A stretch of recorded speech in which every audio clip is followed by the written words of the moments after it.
よく狙いを。Yo, hello brother Sugeng Rawing Channel, Lambe Movie. Gimana kabarnya kalian semua? Semoga aku, kamu, dan kita semua selalu diberikan kesehatan.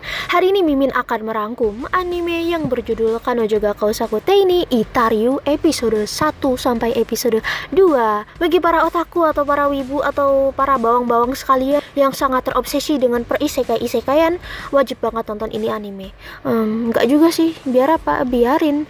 Ya pokoknya bagi kalian semua yang sangat suka gitu ya dengan anime yang berlatar belakang tentang isekai, boleh banget nih nonton ini anime. Karena anime ini sendiri menceritakan tentang seorang gadis yang baru saja lulus, kemudian ia metong dan pindah ke isekai. Namun sayangnya di isekai itu dia nggak jadi MC, tapi dia hanya menjadi tokoh figuran saja yang nyawanya terancam oleh tunangannya sendiri. So bagi kalian semua yang penasaran dengan anime ini, tanpa berlama-lama langsung kita mulai saja dan selamat menyaksikan.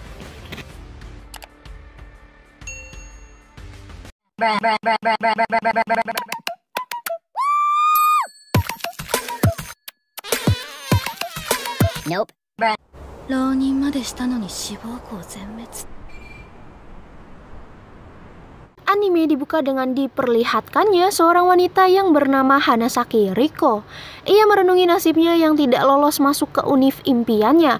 Pas lagi asik-asiknya merenung, tiba-tiba saja ia mendapatkan email kalau dirinya ternyata diterima di univ impiannya. Saking senangnya, tanpa ia sadari ada seseorang yang tiba-tiba saja mendorongnya dari belakang, sehingga ia pun terjatuh dan meninggoy. Tapi ternyata kisahnya tidak berhenti di sana, karena ia berinkarnasi ke dalam sebuah novel dan ia menjadi Reliana, si tokoh figuran dalam novel tersebut.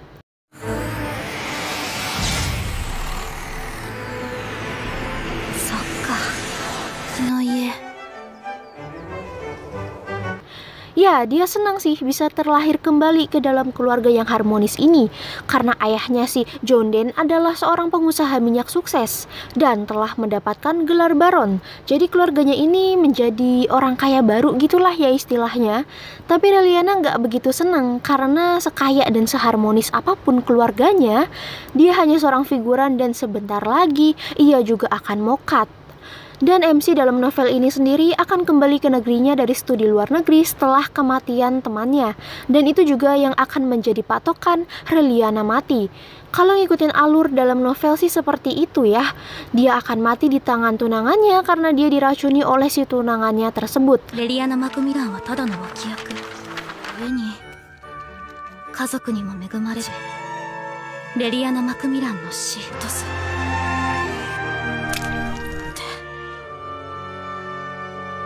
Nah ini nih bocahnya, si tunangan Reliana bernama Francis. Karena kalau nanti Reliana berhasil mati di tangannya, maka ia akan mengambil alih bisnis milik orang tuanya Reliana. Dan kasus tersebut akan terungkap ketika si MC muncul. Tentu Reliana yang sudah tahu alurnya gak akan tinggal diam. Masa iya orang tahu ajalnya bentar lagi mau deket terus dia diem aja, kan gak mungkin gitu. Karena dirinya juga gak mau mati 2 kali. Emang kayak kucing punya nyawa 9. そこまで言ったら私はもう Kalau dia bilang ke orang lain atau ke keluarganya kalau si Francis ini akan membunuhnya, tentu saja nggak akan ada yang percaya. Jadi cuman ada satu cara, yaitu dia akan membuat Francis memutuskan pertunangannya.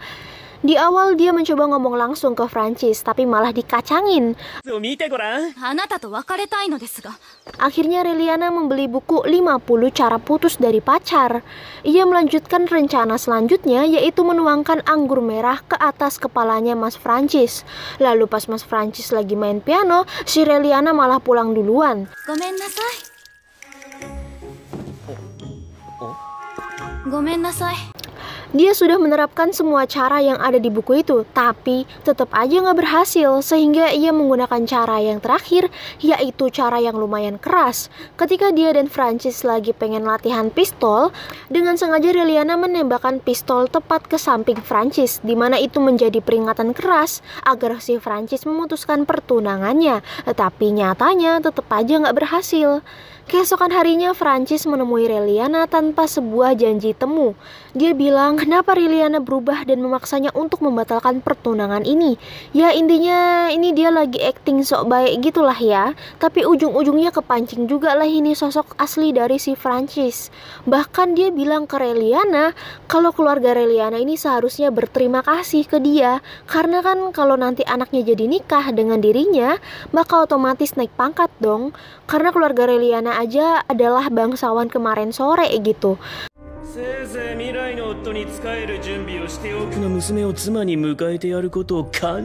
Ketika Liliana datang ke pesta penyambutan si tokoh utama yang baru balik dari luar negeri, dia terus berpikir keras gimana ya caranya biar bisa membatalkan pertunangannya.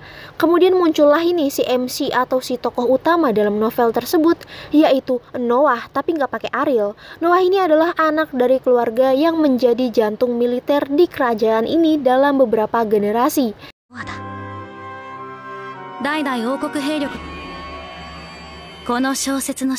By the way, kerajaan Chamos, ya pokoknya itulah ya, atau wilayah yang Liliana tinggali saat ini sedang mengalami penurunan kekuatan kerajaan karena kebangkitan kapitalisme. Nah, para bangsawan lama kepanasan nih karena kalau nanti undang-undang mengenai pencegahan Orkai baru berhasil disahkan, maka posisi si bangsawan-bangsawan bisa aja lengser. Jadi para bangsawan lama ini menekan para bangsawan baru biar ada konflik-konflik gitulah ya. Dan hanya ada satu cara untuk mengesahkan UU tersebut, yaitu dengan segel kerajaan. Dari sana, Liliana mendapatkan sebuah ide untuk membatalkan pertunangannya. Karena Noah gelarnya lebih tinggi dari si Francis, jadi Liliana berniat untuk memanfaatkan Noah.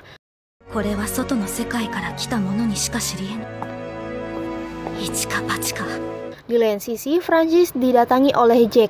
Ini orangnya. Sepertinya Jack ini pangkatnya lebih tinggi ya dari si Francis, karena dia memberi teguran ke Francis kalau sampai pertunangannya dengan Liliana tidak berhasil, maka hidup Francis akan lenyap.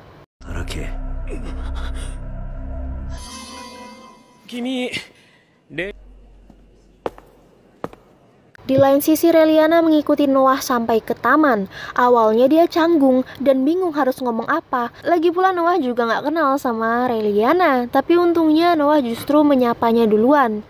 Barulah di sini Liliana berkata kalau dirinya ingin membuat kesepakatan. Karena Liliana tahu hal mengenai segel kerajaan. Dia juga tahu kalau Noah ini punya kepribadian ganda, karena di balik senyum malaikat yang lembut ada iblis mengerikan yang sedang mengintai.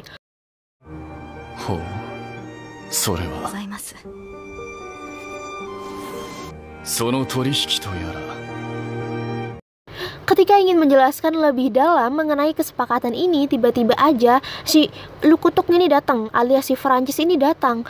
Tapi lagi-lagi Liliana memanfaatkan momen ini dengan bilang secara terang-terangan ke Francis kalau dia benar-benar udah nggak bisa ngelanjutin hubungan ini karena dia udah punya Noah. Nah, membekulah tuh si Francis karena masalahnya si cowoknya ini Noah loh, orang yang cukup disegani oleh bangsawan lain. Untung aja pengawalnya Liliana menjemputnya di saat yang tepat.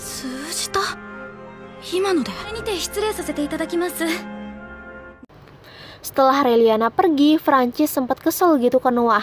Bahkan dia bilang kalau dia nggak akan tinggal diam. Tapi Noah menyuruhnya agar tidak mendekati Liliana lagi. Emang kurang jelas ya apa yang Liliana bilang tadi. Kemudian setelah Francis pergi, Noah menyuruh kaki tangannya untuk mencari tahu siapa sebenarnya si Liliana.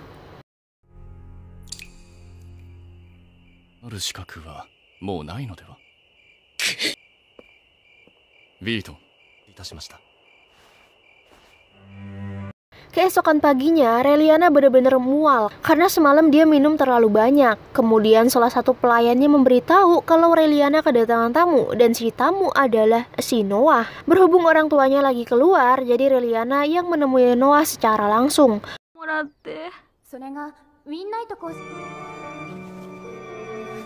Noah memberinya bunga dan itu membuat isu ke para pelayannya kalau Liliana ini melet si Noah kali ya, karena mereka semua tahu kalau si Noah bukan laki-laki yang gampang jatuh cinta. Intinya Noah itu terkenal dingin sedingin kutub utara.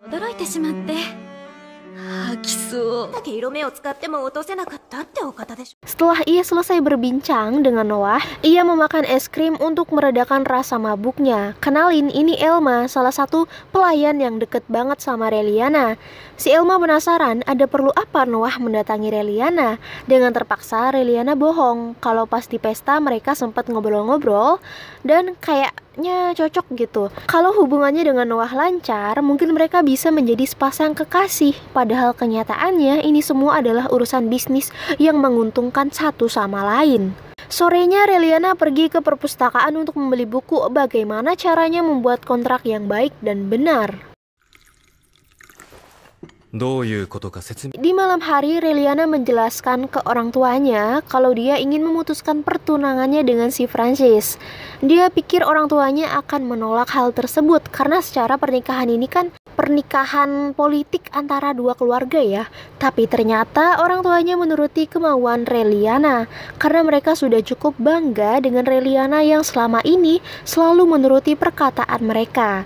Dan mereka khawatir kalau anaknya merasa nggak bahagia dengan apa yang orang tuanya mau. Jadi mereka senang kalau sekarang Reliana sudah memutuskan apa yang ia mau.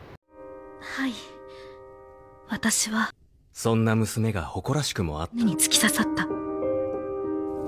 Keesokan harinya, Reliana pergi ke kediaman Noah. Di sana ia sangat kagum dengan mansion Noah yang mewah banget. Ya gimana ya, namanya juga bangsawan kelas atas ya, tajir lah ya. Kemudian saat masuk, Noah nggak mau banyak basa-basi. Dia langsung mau ke intinya aja atau ke poinnya aja gitu. Kemudian di sini Reliana memberitahu kalau segel kerajaan telah hilang. Tapi sebenarnya segel kerajaan itu ada di tangannya Noah. Dan nggak ada yang berpikir kalau Noah adalah pemimpin yang memerintah bangsawan baru dan bangsawan lama untuk berkonflik. Agar nantinya ia bisa menggunakan segel kerajaan untuk memutuskan aturan. Tapi sebenarnya hal itu juga yang diinginkan oleh keluarga kerajaan. Noah akan pura-pura menjadi pemimpin yang mengatur bangsawan lama. Tapi dia sebenarnya adalah bidak raja. Bahkan Duk atau rekan dekat dari keluarga kerajaan yang lain juga udah tahu mengenai rahasia ini. Selain itu yang tahu mengenai rahasia ini adalah Reliana. Karena dia berasal dari dunia luar. Reliana berpikir kalau Noah takut jika ada orang lain yang tahu mengenai rahasia ini. Tapi sungguh tidak terduga, ternyata Noah berpikir kalau yang Reliana katakan adalah sebuah omong kosong atau bualan saja. Dan itu telah membuang waktu Noah yang cukup berharga. Reliana nggak berhenti sampai di sana. Kemudian ia memberitahu kalau dirinya tahu di mana kuburan keluarga Noah. Tapi ya lagi-lagi Noah nggak peduli akan hal itu. Ia langsung mengusir Reliana untuk segera pergi dari kediamannya. Reliana berharap Noah akan menghentikan langkahnya.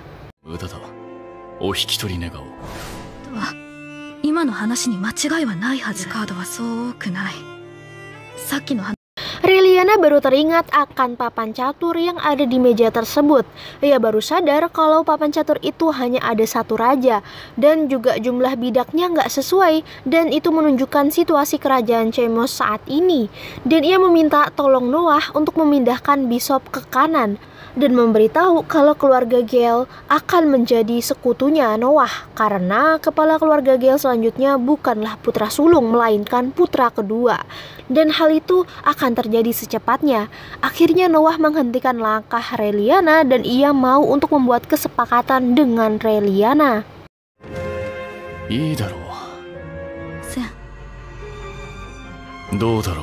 Reliana menjelaskan kalau dia hanya ingin meminta tolong agar Noah berpura-pura menjadi tunangannya, dan itu hanya akan berlangsung selama 6 bulan saja. Setelah 6 bulan, nanti Reliana nggak akan muncul di hadapannya lagi, dan nggak disangka-sangka Noah mau menyepakati hal tersebut. Tapi Noah membutuhkan alasan kenapa Reliana meminta dirinya untuk berpura-pura menjadi tunangannya. Kemudian Reliana berbohong dan memberitahu kalau saat ini dia mendapatkan info bahwa tunangannya itu berencana untuk membunuhnya. Dan rumor itu atau info tersebut berasal dari orang yang sama yang tahu mengenai segel kerajaan. Padahal mah dia tahu semua ini dari novel di dunianya sebelumnya. 契約はなかったことに。私の靴を舐めることすら厭わないでしょう。姿を見せることはないでしょう。に来たのではないのか。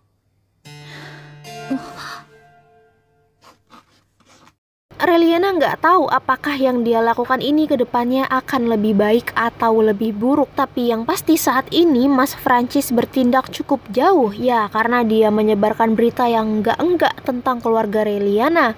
Bahkan di koran dia bilang bahwasannya ia mengklaim kompensasi yang sangat besar karena putusnya pertunangan secara sepihak.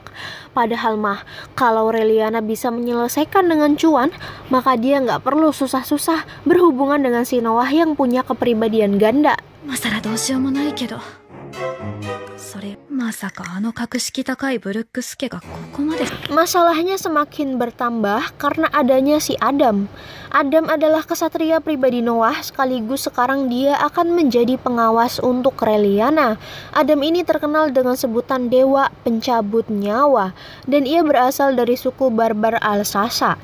Jadi sebenarnya si Adam ini membuat janji setia kepada Noah ketika keluarga kerajaan menghapus sistem prajurit muda. Dari sana Adam gak punya tuh tempat tujuan, dan cuma Noah yang mau menerima dia. Orang-orang ngiranya si Adam ini dijadikan pengawal Reliana sebagai bukti kecintaan Noah terhadap Reliana. Padahal mah bagi Reliana sendiri, Adam ini merupakan ancaman baginya. Selain itu 3 hari ke depan juga Reliana harus pindah ke kediaman Noah. Tiba-tiba aja Elma memanggil Reliana. Ia memberi Reliana coklat almond, dan ia bilang kalau dirinya takut dengan si Adam ini. Seolah-olah si Adam ini mau menggigit gitu, bukan mau mengawal Reliana. Di sana Reliana merasa senang karena cuma si Elma doang yang tahu perasaan Reliana yang sebenarnya.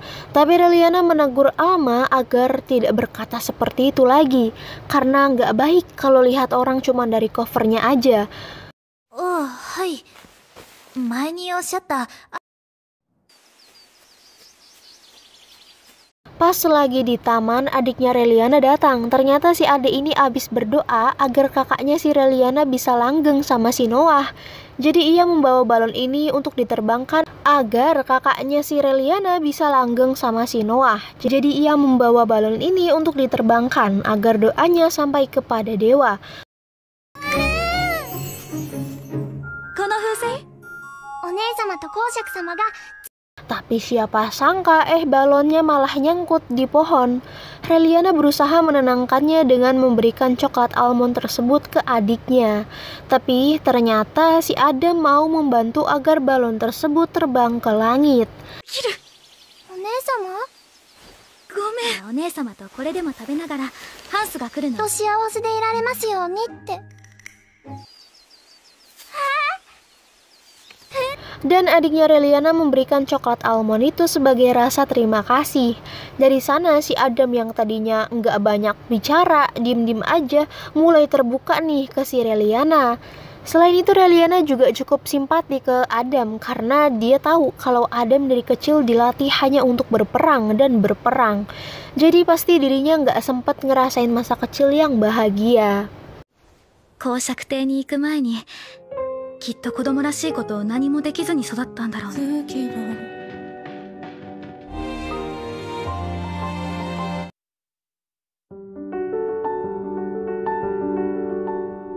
Tidak terasa kita sudah sampai di penghujung video. Mohon maaf jika masih banyak salah kata. Terima kasih untuk kalian semua yang sudah menonton. Arigatou gozaimasu. Terima kasih untuk kalian semua yang udah like dan juga subscribe. Terima kasih banyak pokoknya ya. Sampai jumpa lagi di video berikutnya. And paka.